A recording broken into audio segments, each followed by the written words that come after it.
إن الحمد لله نحمده ونستعينه ونستغفره ونعوذ بالله من شرور أنفسنا ومن سيئات أعمالنا من يهده الله فلا مضل له ومن يضلل فلا هادي له وأشهد أن لا إله إلا الله وحده لا شريك له وأشهد أن محمدًا عبده ورسوله. قال الله سبحانه وتعالى: يا أيها الذين آمنوا اتقوا الله حق تقاته ولا تموتن إلا وأنتم مسلمون. يا أيها الناس اتقوا ربكم الذي خلقكم من نفس واحدة وخلق منها زوجها وبث منهما رجالا كثيرا ونساء واتقوا الله الذي تساءلون به والأرحام إن الله كان عليكم رقيبا. يا أيها الذين آمنوا اتقوا الله وقولوا قولا سديدا يصلح لكم أعمالكم ويغفر لكم ذنوبكم ومن يطع الله ورسوله فقد فاز فوزا عظيما. أما بعد فإن أحسن الحديث كلام الله وخير الهدي هدي محمد صلى الله عليه وسلم وشر الأمور محدثاتها وكل محدثة بدعة وكل بدعة ضلالة وكل ضلالة في النار. اللهم صل على محمد وعلى آل محمد كما صليت على إبراهيم وعلى آل إبراهيم إنك حميد مجيد. اللهم بارك على محمد وعلى آل محمد كما باركت على إبراهيم وعلى آل إبراهيم إنك حميد مجيد. أعوذ بالله من الشيطان الرجيم. بسم الله الرحمن الرحيم. ولا تنازعوا فتفشلوا وتذهب ريحكم. وقال الله سبحانه وتعالى في مقام آخر: ولا تهنوا ولا تحزنوا وأنتم الأعلون إن كنتم مؤمنين. معزز سامعین کرام، حاضرین جمعہ، آج بتاریخ 23 محرم الحرام 1442 ہجری مطابق 10 ستمبر سن 2020 عیسوی کے اس خطبہ جمعہ میں میرا موضوع ہے امت مسلمہ کی بسی اور ہماری ذمہ داری۔ محترم سامعین کرام، ہر طرح کی تعریف، حمد و ثنا، بڑائی و بزرگی، عظمت و کبریائی اس اللہ رب العزت کے لیے لائق زیبا ہے جو تنہا اس پوری کائنات کا خالق و مالک، مربی و پالنہار ہے، جس نے ہمیں اس دنیا کے اندر پیدا کیا اور پیدا کرنے کے بعد بیکار نہیں چھوڑا، بلکہ ہماری رشد و ہدایت کے لیے انبیاء کرام کا ایک سلسلہ جاری کیا، جس کی آخری کڑی جناب محمد الرسول اللہ صلی اللہ علیہ وسلم ہے۔ بعدہ انگنت درود و سلام نازل ہو اللہ رب العالمین کے بھیجے ہوئے تمام انبیاء علیہم السلام و تسلیم پر، خصوصاً نبی آخر الزمان احمد مجتبی محمد صلی اللہ علیہ وسلم پر، وہ ذات مقدسہ مطہرہ مبارکہ جنہیں اللہ رب العزت نے اس کائنات کے لیے رحمت بنا کر بھیجا، جنہوں نے اس دنیا کے اندر رہ کر چند سالہ زندگی گزار کر دین کی تبلیغ فرمائی اور ہم تک ہمارا دین پہنچایا۔ میرے بھائیوں، ان دنوں عالمی سطح پر مسلمانوں کی جو صورتحال ہے وہ بد سے بدتر ہے۔ ہر صبح ان پہ دہشت گردی کا الزام، ہر شام ان کے لیے موت کا پیغام لے کر آتی ہے۔ روشن سورج ہر شخص کے لیے خوشیاں لاتا ہے تو مسلمانوں کے لیے خوف و ہراس کی گھڑیاں۔ انہیں نہ دن میں چین ہے نہ راتوں کو سکون، ہر جگہ ہر لمحہ انہیں اپنے جان و مال کی فکر ہے، بلکہ اب تو خیر امت کی بے بسی کا عالم یہ ہے کہ ان کے دلوں میں یہ خیال پیدا ہوتا ہے کہ ہم مسلم گھرانے میں کیوں پیدا ہو گئے، اچھا تھا کہ غیر قوم میں پیدا ہوتے، نہ رہتا بانس نہ بجتی بانسری، یعنی مسلم سماج میں پیدا نہ ہونے کی وجہ سے غیروں کے ناروا سلوک سے محفوظ رہتے، بس کھاتے پیتے اور دوسری قوموں کی طرح دنیا میں آزادانہ زندگی گزارتے۔ افسوسناک پہلو تو یہ ہے کہ وہ ایک سوچ ہی نہیں بلکہ نوبت یہاں تک جا پہنچی کہ وہ قوم جنہیں اللہ نے خیر امت کے لقب سے ملقب کیا، اپنے اندر سے اسلامی شعائر کو ختم کر کے بتدریج دوسروں کی فہرست میں شامل ہو رہے ہیں۔ اس وقت پوری دنیا میں مسلمانوں کے خلاف جو سازشیں رچی جا رہی ہیں، اس کا مقصد صرف اور صرف پوری دنیا سے اسلام اور مسلمانوں کا صفایا ہے۔ میرے بھائیوں، ابھی کچھ دن پہلے دہلی کے اندر مسلمانوں کے تعلق سے مسلمانوں پر جو ظلم و زیادتی کی گئی، پوری دنیا نے دیکھا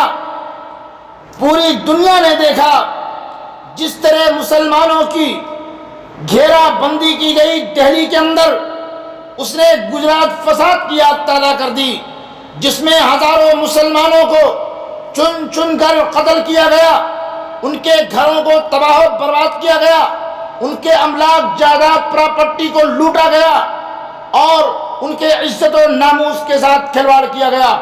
غزے کی دنیا بھر میں مسلمان فسادات کے شکار ہیں اور سخت خوف زدہ ہیں، چنانچہ دنیا کے مسلمانوں میں عدم تحفظ کا احساس بڑھتا ہی جا رہا ہے۔ آج مسلمان فکری سطح پر جمود و تعطل کے شکار ہیں، جبکہ قرآن کریم بار بار غور و فکر کی دعوت دیتا ہے۔ آج مسلمانوں میں ہمت و حوصلے، حکمت عملی کی زبردست کمی پائی جا رہی ہے۔ حالانکہ اسلام حوصلہ کی زبردست تعلیم دیتا ہے، اسلام میں تعلیم کے اوپر کافی زور دیا گیا ہے، لیکن آج مسلمان تعلیمی میدان میں دیگر اقوام کے مقابلے میں بہت پیچھے ہیں۔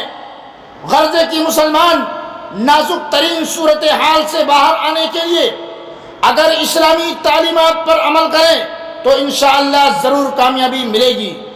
مسلمانان عالم کو یہ بات اچھی طرح ذہن نشی کر لینا چاہیے کہ ان کی کامیابی کا اس کے علاوہ کوئی اور راستہ نہیں۔ وہ اسلام کی رسی کو مضبوطی سے تھام لیں اور اپنی صفوں میں اتحاد و اتفاق پیدا کر لیں۔ اگر مسلمان ایسا کرنے میں کامیاب ہو گئے تو پھر ہر محاذ پر کامیاب ہو جائیں گے انشاءاللہ تعالی۔ سبق پڑھ پھر عدالت کا، صداقت کا، شجاعت کا، سبق پڑھ پھر عدالت کا، صداقت کا، شجاعت کا، لیا جائے گا تجھ سے کام دنیا کی امامت کا۔ میرے بھائیوں، اس وقت ساری دنیا میں امت مسلمہ پر جو ظلم و تعدی ہو رہی ہے، ہر جگہ انہیں ذلیل و خوار کیا جا رہا ہے۔ پوری امت کمزوری، عاجزی و بے بسی کی علامت بن گئی ہے۔ ان کی یہ افسوسناک صورتحال اس انتہا کو پہنچ گئی ہے کہ اس کا پہلے کوئی مسلمان تصور تک نہیں کر سکتا تھا، اور نہ پوری اسلامی تاریخ میں مسلمانوں نے کبھی اتنی ذلت اٹھائی تھی، اور نہ وہ اس قدر کمزور و لاچار، عاجز و بے بس ہوئے تھے۔ آج مشرق سے مغرب، شمال سے جنوب تک کی ساری اسلام دشمن طاقتیں بلکہ ساری غیر مسلم قومیں مسلمانوں کے پیچھے ہاتھ دھو کر پڑ گئے ہیں۔ ہر کوئی مسلمانوں کو ہر جگہ نشانہ بنا رہا ہے۔ سب کے سب مسلمانوں کے شیرازے کو منتشر کرنے، ان کے جسم کے ٹکڑے کرنے، ان کے تانے بانے کو بکھیرنے، ان کی ہڈیاں توڑ کر انہیں اپاہج بنانے، انہیں بے جان کرنے کے منصوبے پر عمل پیرا ہے، تاکہ مسلمان اس قدر کمزور اور لاغر ناتمام بے بس ہو جائے کہ وہ کبھی اپنے عظمت رفتہ کو واپس لانے کا تصور نہ کر سکیں۔ میرے بھائیوں، انہوں نے ہر میدان میں مسلمانوں کو نشانہ بنایا ہے، ان کا شیرازہ منتشر ہو چکا ہے، ضعف لاغری ان پر مسلط ہو چکی ہے، بزدلی ان پر چھا چکی ہے، ان کی باتیں بے وزن ہو چکی ہیں، ان کا دبدبہ ختم ہو چکا ہے، ان کی ہوا اگھڑ چکی ہے، ان پر ذلیل سے ذلیل، کمزور سے کمزور قوموں کی حیبت بیٹھ چکی ہے، وہ دوسروں سے مرعوب ہو چکے ہیں۔ اس کمزوری و پسپائی کی وجہ یہ ہے کہ مسلمانوں نے اپنی کتاب، اپنی شریعت، اپنے رب کے احکام، جناب محمد الرسول اللہ صلی اللہ علیہ وسلم کی سنت و تعلیمات سے منہ موڑ لیا ہے۔ وہ خانوں میں بٹ گئے اور پھوٹے انتشار کا شکار ہو گئے ہیں، جبکہ انہیں معلوم تھا کہ اتحاد و اتفاق کمزوروں کو بھی طاقتور بنا دیتا اور طاقتور کی قوت کو دوبارہ کر دیتا ہے۔ اتحاد ہی کسی قوم کی سربلندی کا ذریعہ ہوا کرتا ہے۔ مسلمانوں کی عزت و سربلندی بھی اسی اتحاد و اتفاق کی مرہون منت تھی۔ اینٹ خواہ کتنی ہی مضبوط کیوں نہ ہو اور اس کی تعداد لاکھوں میں کیوں نہ ہو، اگر منتشر بکھری ہوئی ہے تو کمزور ہے۔ معمولی شخص بھی اسے ادھر سے ادھر اٹھا کر پھینک سکتا ہے، اسے توڑ کر ریزہ ریزہ کر سکتا ہے، مگر یہی اینٹیں اگر دیوار میں چون دی جائیں تو وہ آپس میں مل کر اتنی مضبوط ہو جاتی ہیں کہ اسے توڑنا اور منہدم کرنا آسان نہیں ہوتا۔ اسے توڑنے کے لیے بڑے بڑے بلڈوزروں کی ضرورت ہوتی ہے۔ اسی کو رسول اللہ صلی اللہ علیہ وسلم نے مثال سے سمجھایا اور فرمایا ہے، المؤمن للمؤمن کالبنیان یشد بعضہ بعضا۔ مومن دوسرے مومن کے لیے عمارت کی طرح ہے، جس کا بعض حصہ دوسرے بعض کو تقویت دیتا ہے۔ اسے فرمانے کے بعد رسول اللہ صلی اللہ علیہ وسلم نے میرے بھائیوں اپنی دونوں ہاتھ کی انگلیوں کو ایک دوسرے میں داخل کیا۔ اس طرح سے اس وقت ساری دنیا میں دین حریف پر بدترین حملے کیے جا رہے ہیں، جو ہم سے تقاضا کر رہے ہیں اور ہمیں دعوت دے رہے ہیں کہ ہم خواب غفلت سے بیدار ہوں اور اپنی کوتاہیوں کو تلافی کی طرف توجہ دیں۔ اس وقت کوئی دن ایسا نہیں گزرتا کہ دنیا کے کسی نہ کسی خطے میں دین اسلام کو بدنام کرنے کی کوشش نہ کی جا رہی ہو، اس پر طرح طرح کے الزامات نہ لگائے جا رہے ہوں اور اس کے فطری و متوازن قوانین کا مذاق نہ اڑایا جا رہا ہو۔ اس کے ساتھ ہی ہر جگہ مسلمانوں کا شیرازہ بکھیرنے، انہیں آپس میں لڑانے کی کوشش نہ کی جا رہی ہو۔ آج امت مسلمہ نے اپنے بنیادی مسئلے کو فراموش کر دیا ہے۔ اس کے افراد اپنے ذاتی مفادات کے پیچھے بھاگ رہے ہیں، اپنی ذاتی معمولی و حقیر سی منفعت کی خاطر پوری قوم اور پورے امت مسلمہ کے وقار کا سودا کرنے کے لیے تیار ہو جاتے ہیں۔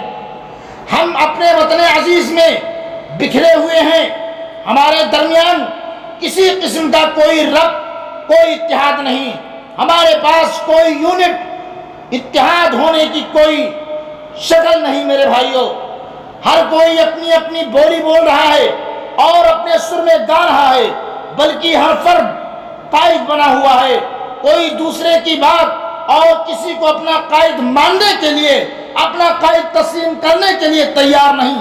آج قائدین بھی بکاؤ مال کی طرح ادھر سے ادھر ڈھلک رہے ہیں اور اپنے مفادات کے لیے دین اسلام کا سہارا لے رہے ہیں۔ ان میں مصلحت پسندی اور خوف گھر کر گئی ہے۔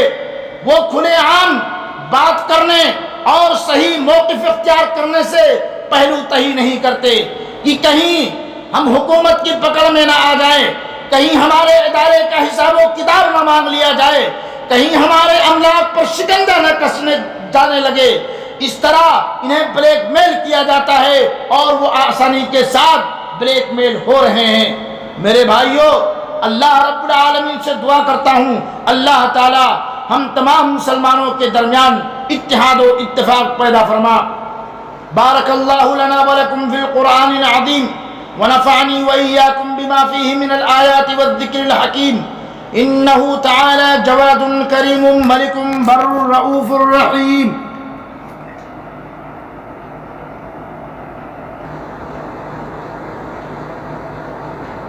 الحمد لله على إحسانه والشكر له على توفيقه وامتنانه وأشهد أن لا إله إلا الله تعظيما لشانه وأشهد أن محمدا عبده ورسوله أما بعد۔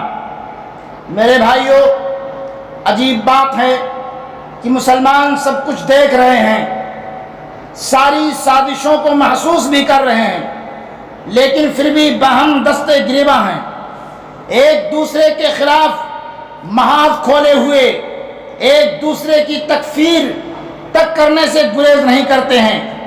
مناظرے ہو رہے ہیں، گالی گلوج ہو رہا ہے اور جوتیوں میں دال بٹ رہی ہے، جس سے ہمارے اصل دشمن شاداں و فرحاں ہیں کہ وہ اپنے مقصد میں کامیاب ہیں۔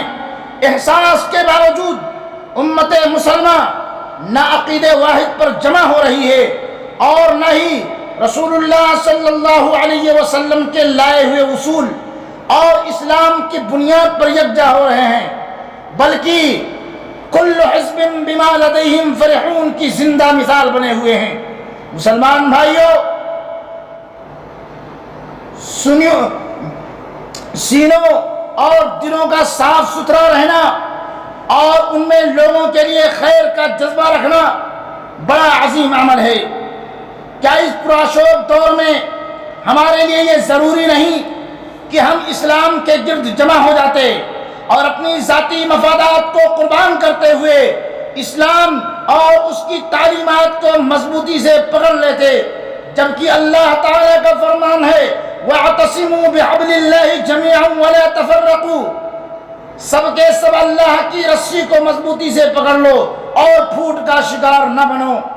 اسی طرح اللہ تبارک و تعالیٰ نے فرمایا وَلَا تَنَازَعُوا فَتَفْشَلُوا وَتَذْهَبَ رِيحُكُمْ، آپس میں نہ جھگڑو ورنہ تم ناکام ہو جاؤ گے اور تمہاری ہوا اکھڑ جائے گی۔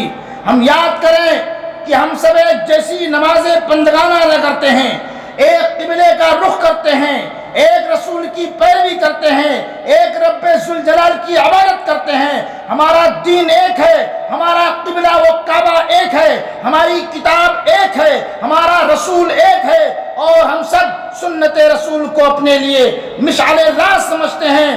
پھر ہم آپس میں کیوں دستے گریباں ہیں؟ ایک دوسرے کی جڑ کاٹنے کے لیے کیوں دشمن اسلام کے آلے کار بنے ہوئے ہیں؟ اسلام نے میرے بھائیوں اپنے ماننے والوں کو باہم ایک دوسرے سے قریب اور مل جل کر رہنے، ایک دوسرے کے دکھ درد میں شریک ہونے اور خیر خواہی کرنے، دوسروں کا سہارا بننے کی تعلیم دی ہے۔ ہمارے دین و ایمان نے ہمیں آپس میں بغض و عناد رکھنے، حسد و جلن کرنے، ایک دوسرے سے منہ موڑنے اور دوسروں کی جڑیں کاٹنے سے منع فرمایا ہے۔ سچا مومن وہی ہے جس میں اس طرح کی مذموم صفتیں نہ پائی جاتی ہوں، وہ سراپا دوسروں کا خیر خواہ وہ وہی خواہ ہو۔ آپ صلی اللہ علیہ وسلم کا ارشاد ہے لا تقاطعوا ولا تدابروا ولا تباغضوا ولا تحاسدوا وكونوا عباد الله اخوانا كما امركم اللہ، نہ ہم ایک دوسرے سے قطع تعلق کرو اور نہ ایک دوسرے سے منہ موڑو اور نہ ایک دوسرے کی جڑیں کاٹو، نہ ایک دوسرے سے بغض رکھو، نہ حسد کرو، اور اللہ کے بندو بھائی بھائی بن جاؤ جیسا کہ اللہ نے تمہیں حکم دیا ہے۔ قرآن پاک میں اللہ سبحانہ تعالیٰ نے بھی تقریباً 1500 سال پہلے یہ پیشین گوئی کی تھی کہ اگر متحد نہیں رہے تو تمہاری ہوا اکھڑ جائے گی۔ نتیجہ سامنے ہے۔ میں یہاں پر اپنے ملک ہندوستان کا ایک چھوٹا سا واقعہ ذکر کرنا مناسب سمجھتا ہوں جو فائدے سے خالی نہیں۔ میرے بھائیوں، ہندوستان میں سکھ برادری بہت چھوٹی اقلیت میں ہیں، ان کی تعداد، سکھ کی تعداد ہندوستان کے اندر کم ہے۔ عالمی سطح پر یہود تو اور معمولی تعداد میں ہیں۔ اگر سکھ ہندوستان میں ہر محاذ پر ترقی یافتہ اور خوشحال ہے تو بلا شبہ ان کے آپسی اتحاد کا سبب ہے۔ میرے بھائیوں، اگر کسی ایک سکھ کے ساتھ کوئی زیادتی ہوتی ہے تو پوری سکھ برادری اس کے جواب دینے کے لیے متحد اور کمر بستہ ہو کر کے کھڑی ہو جاتی ہے۔ وجہ یہی ہے کہ آج سکھ برادری کے ساتھ کوئی ظلم و زیادتی نہیں ہو رہی ہے۔ 1984 کے سکھ مخالف فسادات نے اس قوم کو بے حد متحرک کر دیا۔ تفصیل میں میرے بھائیوں یہاں پر جانے کی گنجائش نہیں ہے۔ وہی حال یہود کے ساتھ ہے، مگر جس ملت کو توحید، نماز، روزہ، حج، زکوٰۃ ان تمام کے ذریعے اتحاد کی تعلیم دی گئی، وہی آج سب سے زیادہ منتشر ہے۔ کاش یہ بکھرے ہوئے تارے خورشید مبیں بن جائیں تو ان کے ساتھ دنیا کا کایا پلٹ جائے۔ علامہ اقبال نے کیا ہی خوب ترجمانی کی ہے میرے بھائیوں۔ ایک ہو جائے تو بن سکتے ہیں خورشید مبیں، ایک ہو جائے تو بن سکتے ہیں خورشید مبیں، ورنہ ان بکھرے ہوئے تاروں سے کیا بات بنے۔ حالات کتنے بھی خراب ہو جائیں مگر نا امید نہیں ہونا چاہیے، اس لیے کہ نا امیدی کفر ہے میرے بھائیوں۔ میرے مسلمان بھائیوں، اللہ رب العالمین سے دعا کیجئے اور اپنے اندر ساری رنجش، کدورت اور سب کو ختم کر کے آپس میں بھائی بھائی بننے کی کوشش کیجئے۔ حالات بدلتے ہیں اور یہ طے ہے کہ انشاءاللہ تبارک و تعالی عالم اسلام کے حالات بدلیں گے، آج نہیں تو کل۔ اللہ تعالی ہم تمام مسلمانوں کو اپنے درمیان اتحاد و اتفاق سے رہنے اور متحدی کے ساتھ، یکجہتی کے ساتھ اللہ تعالی پیار و محبت اور مودت کے ساتھ رہنے، ہمیں آپس میں بھائی بھائی بننے کی اللہ تو ہمیں توفیق عطا فرما۔ ان اللہ یأمر بالعدل والاحسان وایتاء ذی القربى وینہی عن الفحشاء والمنکر والبغی یعظکم لعلکم تذکرون فاذکروا اللہ یذکرکم وادعوہ یستجب لکم ولذکر اللہ اکبر واللہ یعلم ما تصنعون وآخر دعوانا ان الحمد للہ رب العالمین۔